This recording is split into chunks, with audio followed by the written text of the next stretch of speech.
paglalakbay ng inyong diwa. Pagsaksi sa mga pangyayaring hindi mo sukat akalain.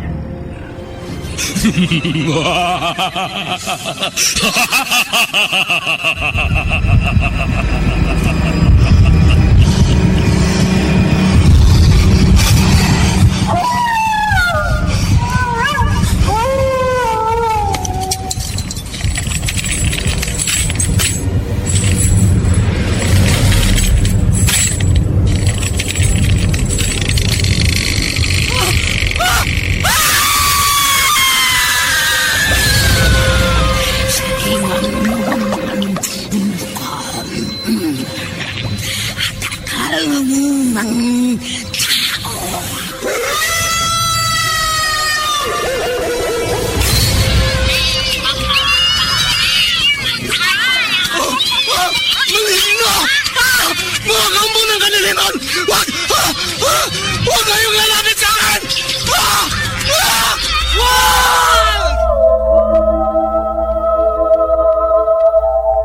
Mga kababalaghang hindi kayang tanggapin ng inyong isipan.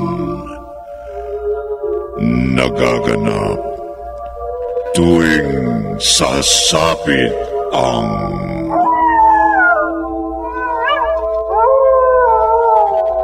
gabi ng lagi.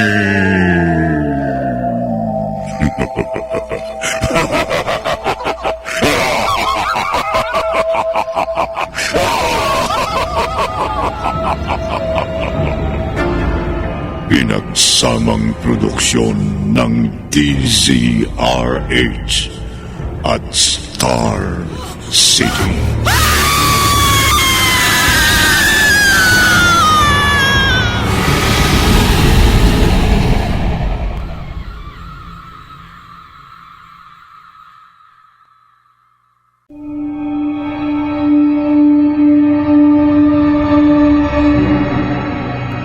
Magandang gabi, kaibigan. Kagabi, mariing itinanggi ng taong ahas na si Gabriel sa kanyang ina na nagsabog siya ng lagim. Ang kakambal naman niyang si Christine ay natutuhang mahalin ng binatang si Ramir. Subalit, mahigpit na tumutol ang ina ng lalaki at itinuro ang matandang babae sa pulis. Si Gabriel, kaya pinaputukan ng otoridad ang taong ahas. Narito ang ikatlong bahagi ng ating tampok na kwento sa linggong ito, pinamagatang Taong Ahas. Sa isa na naman, gabi ng lagi.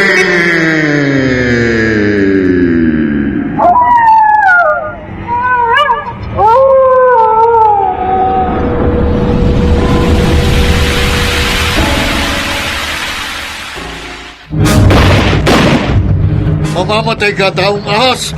Mamamatay ka! Nasaan? Nasaan na? Nasaan ang taong ahas? Nasaan ang halimaw? Lumabugaw siya sa tubig nang paputukan ko. Oh, hindi na siya lumitaw. Kaya inaabangan ko muli niyang paglutang para muli ko siyang mapaputukan. Tingnan mo. May kulay pula sa tubig ng ilog. Tinamaan ko ang taong ahas kaninang paputukan ko. Baka napuruhan mo ang halimaw na yon. Maaari ho. Sana nga. Sana'y napuruhan ng bala ang taong ahas para mamatay na siya. Para wala nang mabiktima pa ang taong ahas.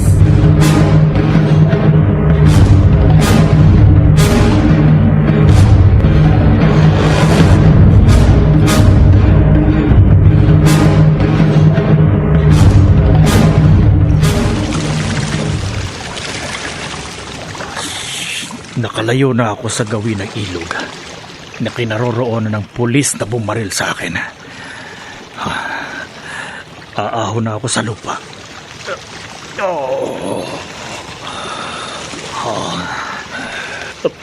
May sugat ako.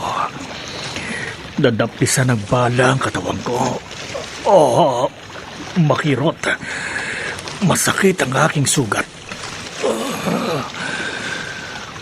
Hindi na ako dapat magtagal dito sa tabing ilog. Babalik na ako sa kuweba, sa gubat, at gagamutin ko ang aking sugat. Kailangang magmadali ako. Baka mamataan uli ako ng pulis. Kapag muli niya akong binaril, baka mapatay niya na ako.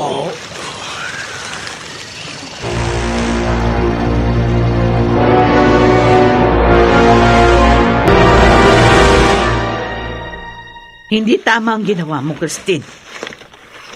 Huwag po kayong magalit sa akin, Nay. Bakit hindi ako magagalit? Tinulungan ko naman kayo magtinda ng gulay kanina sa palengke. Nagsinungaling ka sa akin kahapon.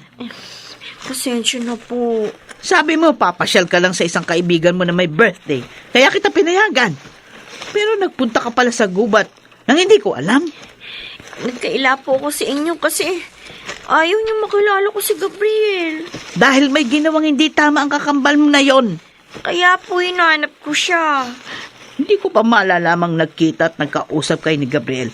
Kung hindi nadulas siyang dila mo habang pauwi tayo. At nasabi mong kahawig mo pala siya. Mabait naman ho ang kakambal ko.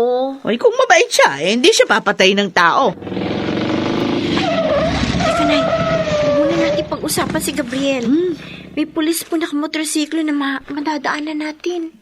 Magandang araw sa inyong mag-ina. Magandang araw din naman sa inyo. Pauwi na yata kayo. Oho, maaga na ubos po yung mga paninda naming gulay.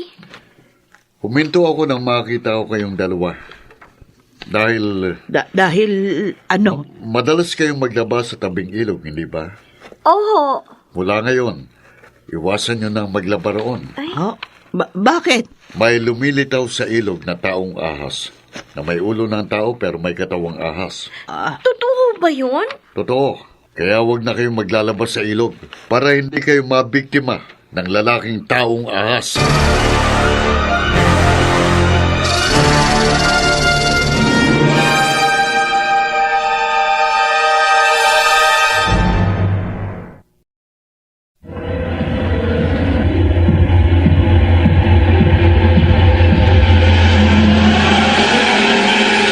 Balikan natin ang kasaysayang tampok sa linggong ito sa isa na namang Gabi ng Lagim.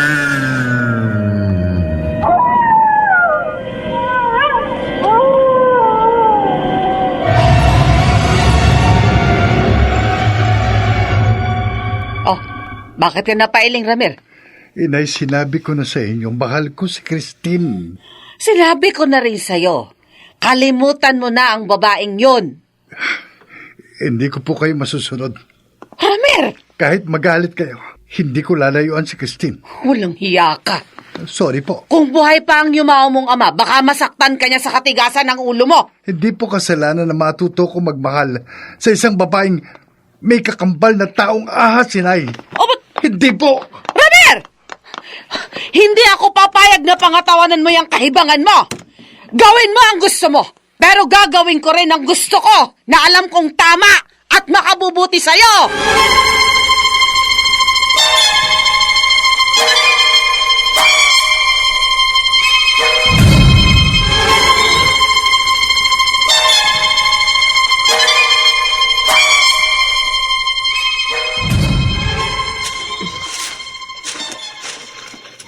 din naman ako sa tapang ng hiya mo. Ah? Mameng, ako bang kinakausap mo? Oh, sino pa? Ikaw lang naman ang nagwawalis dito sa harap ng bahay nyo. Bakit mukhang galit ka? Talagang galit ako sa pamilya nyo. Teka, magkaibigan tayo. Dati yon. Pero hindi ko na maituturing na kaibigan ang gaya mo. Matapos kong malamang may anak kang taong ahas. Sinong nagsabi sa iyo? Hindi na mahalagang malaman mo kung paano ko nalaman ang lihim ng pamilya nyo. Kinausap kita. Dahil kung marunong kang mahiya at makonsensya, hindi na kayo tatagal ng pamilya mo sa lugar na ito. Para hindi na makapambiktima pa ang anak mong taong ahas. Mami. Lumayas na kayo ng pamilya mo rito, Lenny. Ah? Lumayas na kayo!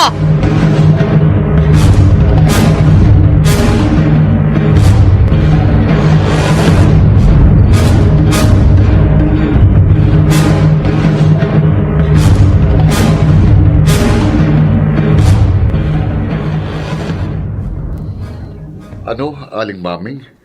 Anak ni Aling Lenny ang taong ahas? Oo. Kaya naparito ako sa presinto at nagsumbong sa inyo. Nakausap ko siya.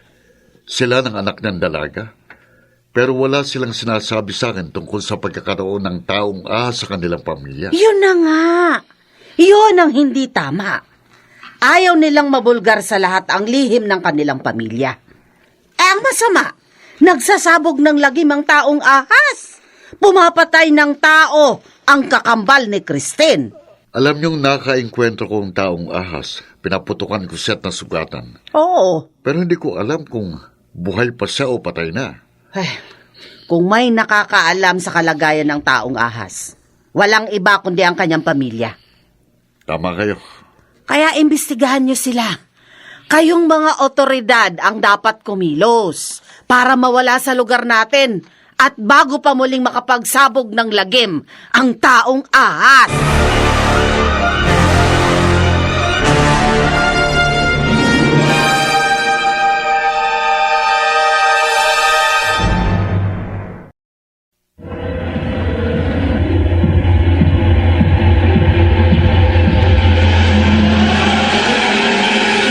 Balikan natin ang kasaysayang tampok sa linggong ito sa isa na namang Gabi ng Lagim.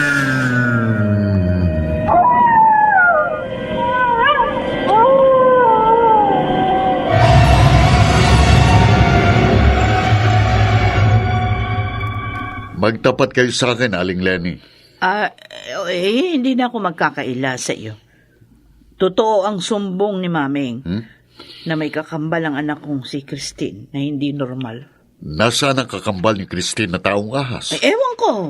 Hindi namin alam. Aling Lenny, magsabi kayo ng totoo sa akin. Mula lang isilang ko ang kakambal ni Christine. Inilayo ko na siya sa amin. Dahil sa abnormal niyang anyo.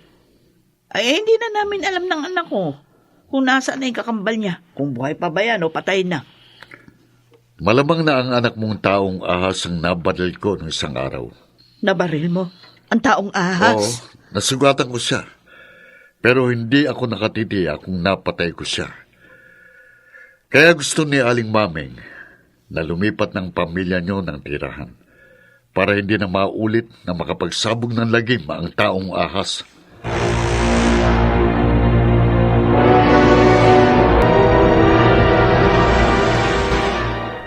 Aalis kayo, Nay? Oo, Christine. Aalamin ko ang kalagayan ng kakambal mo sa gubat. Nasugatan daw ng barilin ng pulis. Narinig ko nga po yung pag-uusap ninyo ng pulis bago siya umalis. Anak, kahit hindi normal si Gabriel, anak ko pa rin siya. Ako pa rin ang kanyang ina, na dapat na unang dumamay sa kanya. Lalo ngayong nasugatan siya. Naiintindihan ko po kayo, Inay. Pero hindi ko po naiintindihan si Aling Maming. Ay, Christine. Wala po siya karapatan na palayasin ang pamilya natin sa lugar na ito. At kung meron pong dapat maging biktima uli ng taong ahas, walang iba kundi si Aling Maming.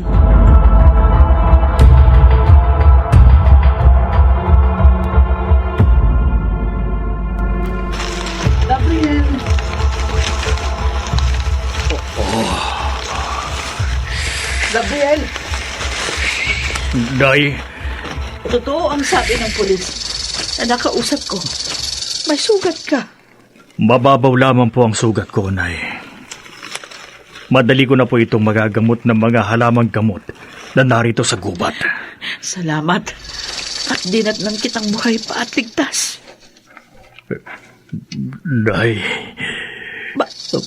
Bakit ka napaluwa? akala ko po, hindi na kayo babalik dito sa gubat. Hindi ko na kayo makikita pa. Pagkatapos kong malaman na nasugatan ka, hindi pwedeng hindi kong alamin ang kalagayan mo. At hindi ko matitiis na hindi kita damayan.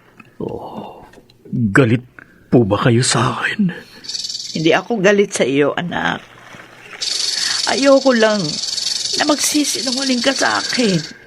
Nay, salamat po sa pagmamalasakit ninyo. Sa pagmamahal niyo sa akin. Mapapatunayan niyo rin po na nagsasabi ako ng totoo sa inyo. Na hindi po ako nagsasabog ng lagim. Nagsasabog ka ng lagim, taong ahas. Ang pulis na nakausap ko. Isang babaeng pinatay mo. Kaya palihim kong sinundan ng nanay mo. Para malaman ko kung buhay ka pa o patay na. At ngayong malaman kung buhay ka pa, tatapusin kita. Wag!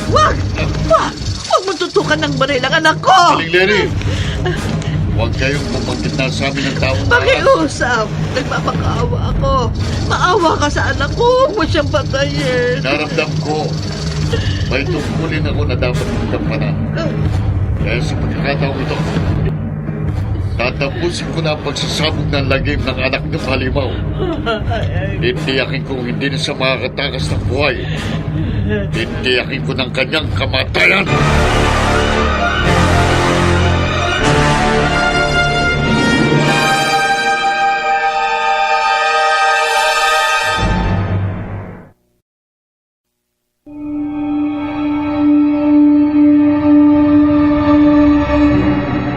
Tuluyan mga kayang mapatay ng pulis ang taong ahas. Pakinggan bukas ng gabi ang ika-4 na bahagi ng ating tampok na kwento sa linggong ito na pinamagatang Taong Ahas. Sa isa na namang gabi ng lagim.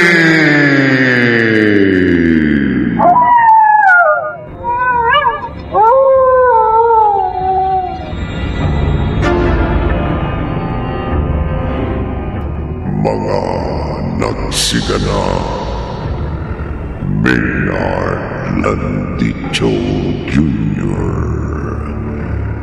Chiquit del Carmen Amor, Bobby Cruz, Rosana Villegas, Phil Cruz, at Jenaline de la Cruz. Naglapat ng tunog Tenyo sa musika ni Buboy Salonga. Supervisyong teknikal nina Bong Muyar at Eric Lucero. Isinulat ni Orly Aquino at sa direksyon Leonel Benjamin. Gabi ng lagim.